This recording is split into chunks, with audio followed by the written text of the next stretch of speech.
in love with the objects in the world that his heart most desired, the greatest of all time. What if Messi won the World Cup again?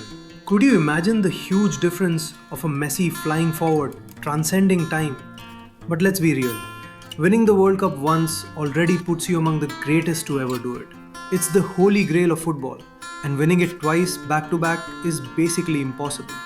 Only two teams have ever done it, Italy in 1934 and 1938, and Brazil in 1958 and 1962, more than 60 years ago. Modern football is built to stop repeats. You get a 4-year gap where players get older, tired or injured, and once you win, every detail of your system gets studied and prepared for by the opposition. Add in the expanding World Cup format, a relentless 60-plus match club schedule and shrinking recovery windows, and the physical and mental fatigue is insane. Which is why the idea of Messi helping Argentina win the World Cup again feels impossible. Can you really top what he did in 2022? Going into Qatar, Messi was trying to end a conversation that had followed him his whole career.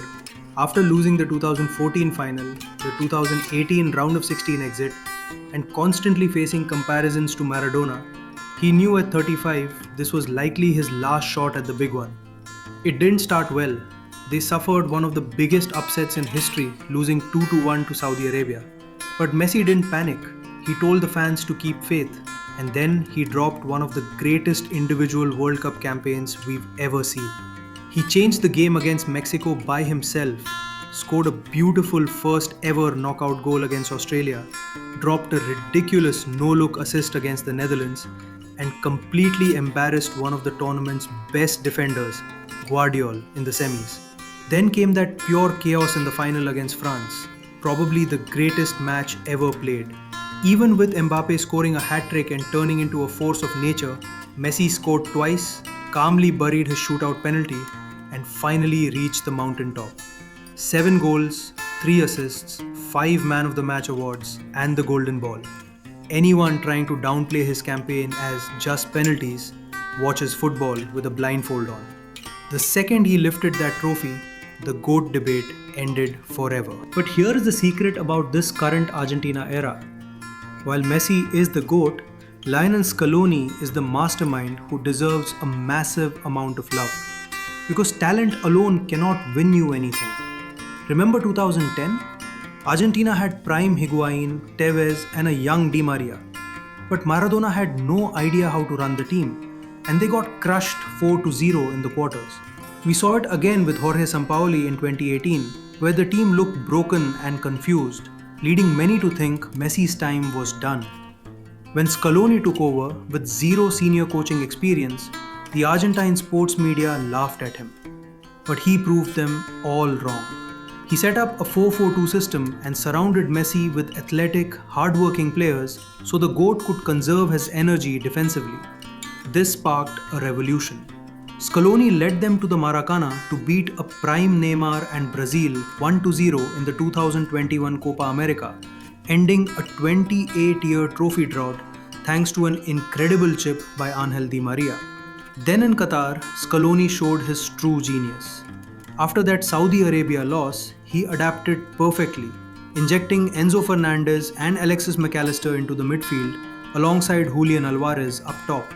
Enzo dictated play from deep and won Young Player of the tournament, while Rodrigo De Paul acted as the relentless engine closing down everywhere. And this brings us to the most terrifying part for the rest of the world.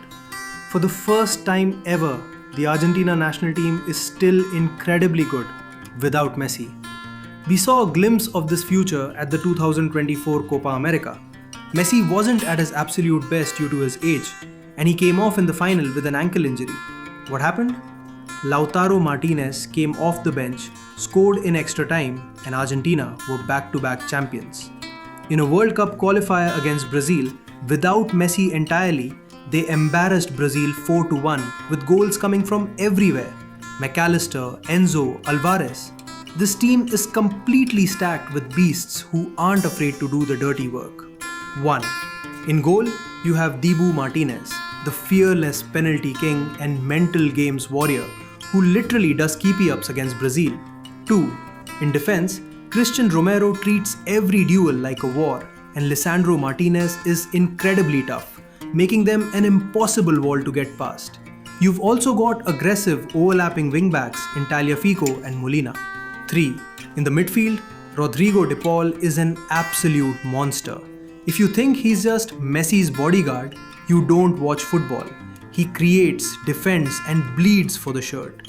McAllister is so creative and bearded that sometimes on TV broadcasts he literally looks like Messi. And Enzo Fernandez is an incredible box-to-box presence who doesn't waste his talent here like he does at Chelsea. 4. Up top, Lautaro Martinez has evolved into a stone-cold killer, winning the 2024 Copa America Golden Boot, and Julián Álvarez, the Spider, runs non-stop, creates pure chaos and doesn't rely on service unlike the Norwegian robot he used to play with. Now, you might have noticed that I intentionally didn't focus on Messi's individual magic at the end of this video, and that's for a very specific reason. I truly believe this Argentina team is entering a brand new era, and the rest of these players deserve to be praised and credited individually. They are just that good. The future is incredibly bright for the squad, and their tactical fluidity means they can punish you from anywhere on the pitch, even when the GOAT eventually steps away. But I want to pass the question over to you. What do you guys think? Can this stacked Argentina squad actually defend their World Cup title in 2026 without relying heavily on Messi's magic? Let me know your thoughts down in the comments below. If you enjoyed this deep dive, please drop a like and make sure to subscribe to the channel. Thanks for watching, and I'll see you in the next one.